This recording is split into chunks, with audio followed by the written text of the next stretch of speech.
Hi guys, मैं सुनीता नैन tele series में आपका स्वागत करती हूँ। आज की सीरीज में हम करेंगे सिनेरियोज मैनेजर्स और रेशियो एनालिसिस के बारे में। अब बात करते हैं सिनेरियो मैनेजर्स क्या होता है। जैसे हम ऑप्शनल वोचर्स करते हैं, रिवर्सिंग जर्नल करते हैं या मेमोरेंडम वोचर्स पास करते हैं, तो ये सारे जो नॉन अकाउंटिंग वोचर हैं जिसका हमारे प्रॉफिट एंड लॉस अकाउंट और बैलेंस शीट पर कोई भी इफेक्ट नहीं पड़ता है, तो इसका इफेक्ट फर्दर फ्यूचर्स में क्या होगा ये देखने के लिए हम सिनेरियो मैनेजर्स क्रिएट करते हैं, जिससे हमें ये पता चले कि फ्यूचर्स में बैलेंस शीट व प्रॉफिट एंड लॉस अकाउंट पर क्या इफेक्ट होने वाला है। अर्थात आप अस्थायी वोचर का उपयोग करके खर्चों का अनुमान लगा सकते हैं और उन्हें अपनी रिपोर्ट में भी शामिल करके देख सकते हैं। सिनेरियोज का उपयोग ऐसी एंट्री करने के लिए किया जाता है जिससे हम एंट्री का असर बाकी की एंट्री पर न पड़े, जैसे कि इलेक्ट्रिसिटी बिल। सिनेरियोज मैनेजमेंट का यूज करके एक साथ मल्टीपल सिनेरियो क्रिएट करके प्रोविजनल रिपोर्ट को देख सकते हैं। यह कार्य कुछ वोचर्स पर ही होता है। वो वोचर हैं ऑप्शनल वोचर्स, रिवर्सिंग वोचर और मेमोरेंडम वोचर। जैसे कि मैंने आपको स्टार्टिंग में ही बताया था कि ये इन्हीं 3 वोचर्स पे काम करता है।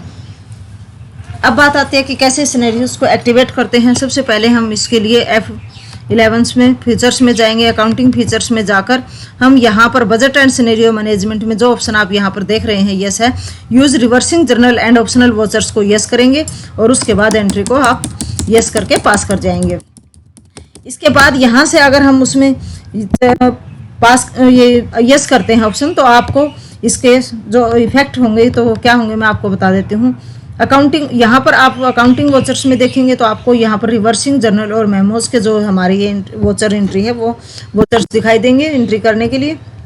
और अकाउंटिंग इन्फो में जाकर आप जब चेक करेंगे तो आपको सिनेरियोज का ऑप्शन भी यहाँ पर शो होगा। इसमें जाकर आप सिनेरियोज को क्रिएट कर सकते हैं। क्रिएट में गए हम, क्रिएट में जाकर सबसे पहले मैंने इसके अंदर एक क्रिएट किया प्रोविजनल 2 के नाम से करते हो सकता है पहले से बना हुआ हो। तो मैं सबसे पहले एक मेमोज में क्रिएट एंट्री करना चाहती हूँ, तो इसलिए मैं इसको उसी को ही आप सेलेक्ट कीजिएगा, या पहले एंट्री करोगे तो तब बाद में इसको क्रिएट कर सकते हो, ऐसी कोई बात नहीं है। तो मैंने अब इसके अंदर से मैं क्रिएट करूँगी मेमोरेंडम्स में कोई एंट्री मेरे को पास करनी है, तो मैं इसलिए मेमोरेंडम को अगर आपने रिवर्सिंग में करनी है तो आप रिवर्सिंग दे सकते हो या दोनों भी आप सेलेक्ट कर सकते हो। तो आप इसके बाद में यहाँ एंड ऑफ लिस्ट कीजिएगा और यस के बाहर निकल जाएगा। प्रोविजन 2 के नाम से मैंने मेमो का बना दिया है। आप रिवर्सिंग के का भी बना सकते हैं इसी तरीके से। तो इसके बाद हम करेंगे वोचर एंट्रीज। अकाउंटिंग वोचर्स में जाएंगे। सबसे पहले हम मेमोज को सिलेक्ट करेंगे कंट्रोल के साथ F10 प्रेस करके। इसके अंदर क्या होता है कि जैसे सपोज करो मैंने फर्नीचर्स के एक चेयर को मंगवाना है। चेयर के लिए मैंने किसी को भेजकर जिसे मैं मंगवा रही हूँ तो उसको मैंने 7,000 रुपये दिए चेयर्स के लिए, और अभी तक मेरी चेयर आई नहीं है कि मैंने, और तब तक वो चेयर नहीं आई है तो मैं उसकी एंट्री रेगुलर एंट्री में पास नहीं करती। तब तक मैं उसको इस एंट्रीज को मैं कहीं भी ऐसे एज ए मेमोरी के रूप में रखना चाहती हूँ कि वो याददाश्त के लिए, कि मेरे को वो याद रहे कि मैंने उसको इस चीज़ के लिए इतने रुपये दिए हुए हैं।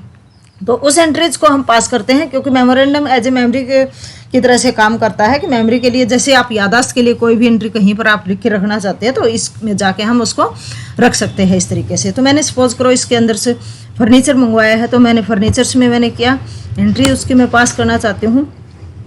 मैंने उसको 7,000 रुपये दिए हैं सपोज करो चेयर्स के लिए, कि चेयर मंगवानी है या जो भी आपने उसको कोई फर्नीचर का सामान मंगवाना है। तो 2 में मैंने उसको दिया है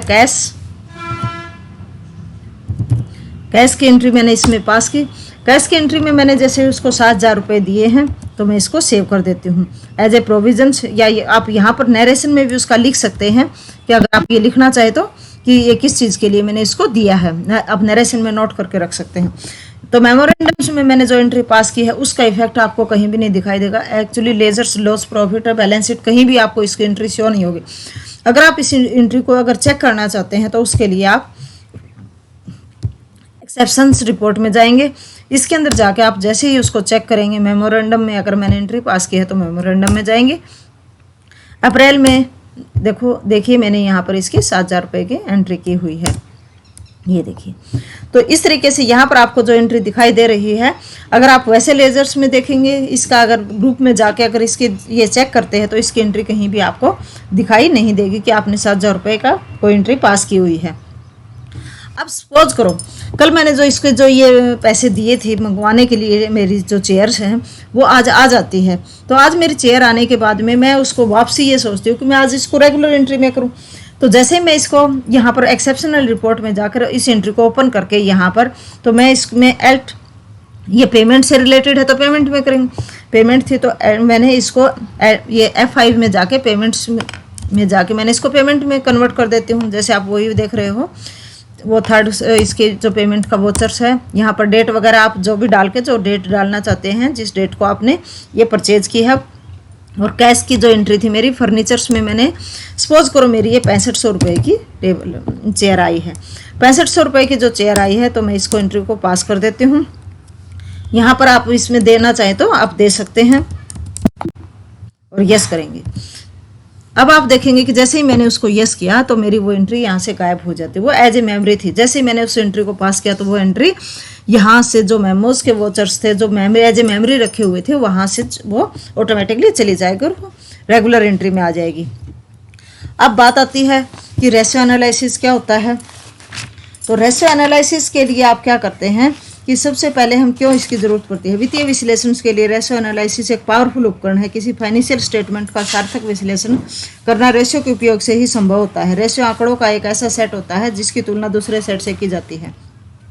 टैली में रेशियो एनालिसिस एक रिपोर्ट होती है, इसकी एंट्री हम करते हैं, यहाँ पर जाएंगे, ये रहा हमारा रेशियो एनालिसिस, ये देखिए। तो टैली में रेशियो एनालिसिस एक रिपोर्ट होती है जो कंपनी द्वारा व्यापार की फाइनेंशियल कंडीशंस की जानकारी को प्राप्त करने के लिए बनाई जाती है। यह एक शॉर्ट टर्म रिपोर्ट होती है।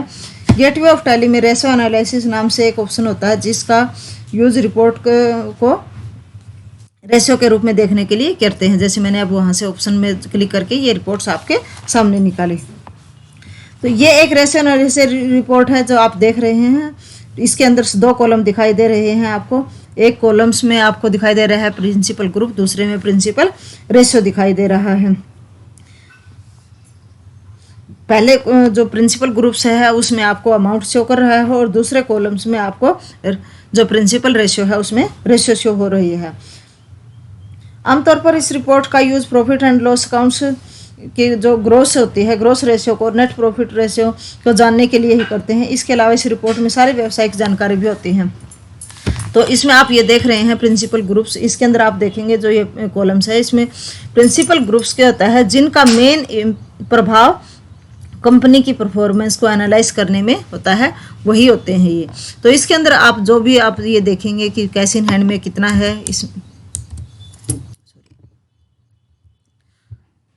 कैश इन हैंड में कितना है, बैंक अकाउंट में कितना है, ओडी में कितना है, ये सारी की सारी एंट्रीज आपको यहाँ पर दिखाई देंगे। वर्किंग कैपिटल टर्नओवर आपका क्या है, वर्किंग कैपिटल टर्नओवर कैसे निकाला जाता है, सेल्स अकाउंट्स को वर्किंग कैपिटल से डिवाइड करके इसके अंदर ये निकाला जाता है। इन्वेंट्री टर्नओवर को में भी इसमें 0 दिखा रहा है, तो ये अच्छी बात है कि इसमें इन्वेंट्री के कोई स्टॉक बचे हुए नहीं है। अगर स्टॉक ज़्यादा बचे हुए हो तो ये कंपनी के लिए अच्छा नहीं है। अगर स्टॉक नहीं है, मतलब सेल्स के इक्वलेंट चलते हैं, तो वो अच्छा है, कंपनी के लिए अच्छा साइन रहेगा। तो इसके बाद करंट रेशियो, ये आप इसमें यहाँ पर देख रहे हैं रेशियो के, इसमें करंट एसेट्स करंट लायबिलिटीज़ को शो कर रहा है, ये किस रेशियो में है, क्विक रेशियो में, ये आपके सामने। तो इसके अंदर आप ये देख रहे हैं ग्रॉस प्रॉफिट और नेट प्रॉफिट को, ये आपके सामने ये यहाँ पर दिखा रहा है कि क्या है इसका प्रॉफिट या जो हमारा नेट का कितना है। ऑपरेटिंग कॉस्ट कितनी आती है, तो ये टर्नओवर्स के डेज हैं, अगर आप इसमें डेज भरते हैं तो ये तो था आपका रेशियो एनालिसिस का। तो आज के लिए